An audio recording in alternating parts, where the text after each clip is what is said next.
Welcome back. Here's the Kovacs report. We've got another number one this week. A new Predator Black, White and Blood book from 20th Century Studios in association with Marvel, who are putting out these licensed books series by series. There's one running at the moment with Spider-Man and Predator. But the most exceptional one for me was Aliens vs. Avengers by Jonathan Hickman and Esad Ribic. I thoroughly recommend you go find that book. It's incredible. Hands down, one of the best Avengers books I've read in many, many moons. But we are here to talk about this book. And that's what I'm going to do. I'm going to go through it page by page. There will be spoilers. Please read the book first if you don't want it spoiled. Like the video if you like the video and subscribe.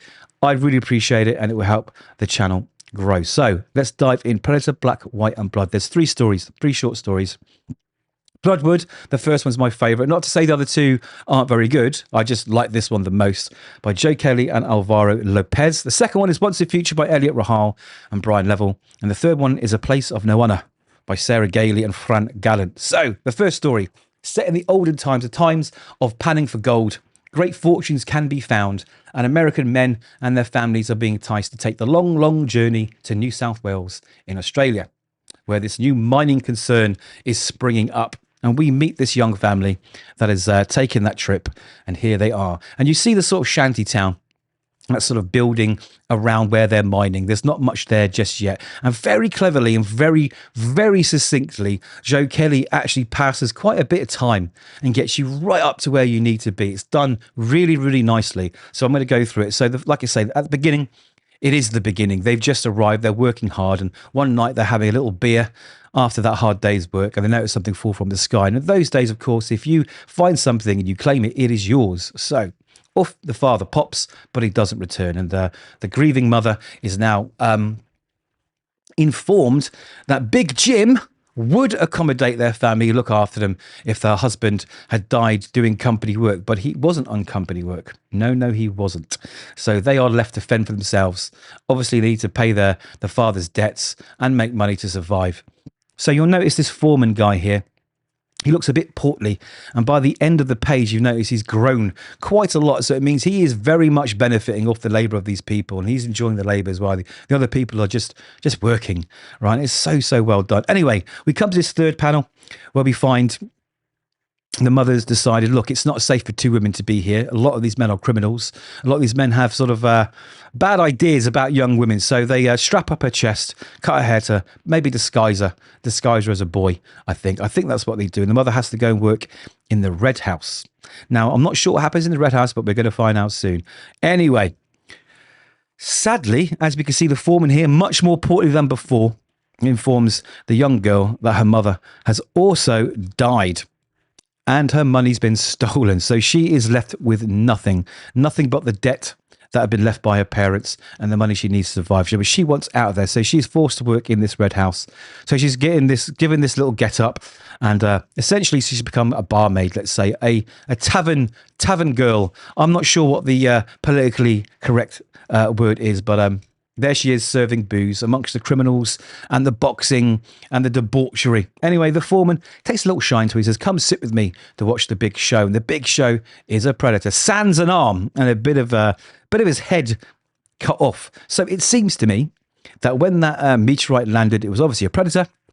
A lot of them went out, but not all of them came back. And Big Jim, who we'll meet soon, he's imprisoned this guy, and he's basically his sort of personal sort of pit fighter. And that's what happens. He pit fights against these dogs. People are betting. Money's passing hands. It's one of those debauched, horrible places. And then we meet Big Jim, who has a throne of hands. So I'm guessing he takes these hands as trophies from the fights, or these are victims of his own in the pit, and he's risen to the top, and he's the big guy. He's covered in scars. But what has he got in his hand? He has a staff made of the Predator's missing arm and his technological arm wrist gadget, which we're so used to in the films. So pretty damn good. Really felt for this girl. The story moved at a really nice pace. Great setup. Really interested to see what happens. This is my favorite of all the three stories. So we're going to jump through the second two a little bit quickly. And again, that's not to say they're not very good. It's just they are quite quick one and done stories. So the first one, or rather the second one, there's this old dying man who, and this is set, I guess, in chivalrous times, times of the Saxons, I think, maybe. Yeah, the Saxons, knights in suits of armour. And we're in England. And this dying man, he gives his assistant, his assistant a task because he is dying. Long story short, he's to take some holy relic to a safe place. So he is tasked with this as this man dies. So he's asked to go and enlist this chappie who looks like he's had a long, long night with the girls and the booze. Reluctantly, the guy agrees to help him get to where he needs to go because he owes this old man a favour. But the long story short is a predator catches up. It decimates the camp. And the man is running off with this holy artifact. But it doesn't end well for anyone here. So he pulls up, war paints himself up with whatever's in his magic bag. And then he takes on the predator and he wins. He wins. So I'm not sure why. Maybe it's something to do with this magic relic. I don't know. But anyway, he leaves him there with a sword through his face, slumped on the ground dying, and he goes back. And I'm not sure. I think this relic is melted down, or it's the helmet from the predator. I'm not entirely sure. And he forges a sword and sticks it in a stone. So what it seems like to me is that the dying man was Merlin, the famous wizard. And this is like a take on how the sword of Excalibur, I think it's called, forgot all my history lessons, was forged. The sword in the stone. So it was a fun story. I really enjoyed it. The art was nice. The last and final story is Welcome Bayonetic Inc. All right. And this is a funny story, right? So there's one of these gun shows out in America somewhere where all the latest tech is being displayed and being sold. Guns, surveillance devices, drones, all that kind of thing. But there's one special drone here which can go out into the crowd and targeting your phone. It can scan everything, give you biometric data of the person who owns that phone and people around him. So you can really target specific individuals. It's a dangerous weapon, but there is one invisible, very invisible being which it captures in its net, and it's a predator. So he jumps down because technically this is a weapon and he fights this guy. Well, I say fight. He basically kills him instantly. He didn't put up much of a fight. And this guy thinks, well, I've come to this place where all these warriors are supposed to be. The place is full of weapons. Anyone who attacks me is fair game and I will kill them. So, of course, some of the people running away from this gruesome event with this guy's guts hanging out, they grab a weapon. And, of course, the predator makes short work of him. I love the fact he basically bolts the gun straight through the guy's head.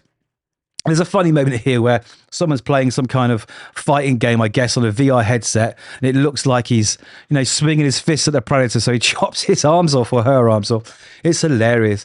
Anyway, everybody arms up.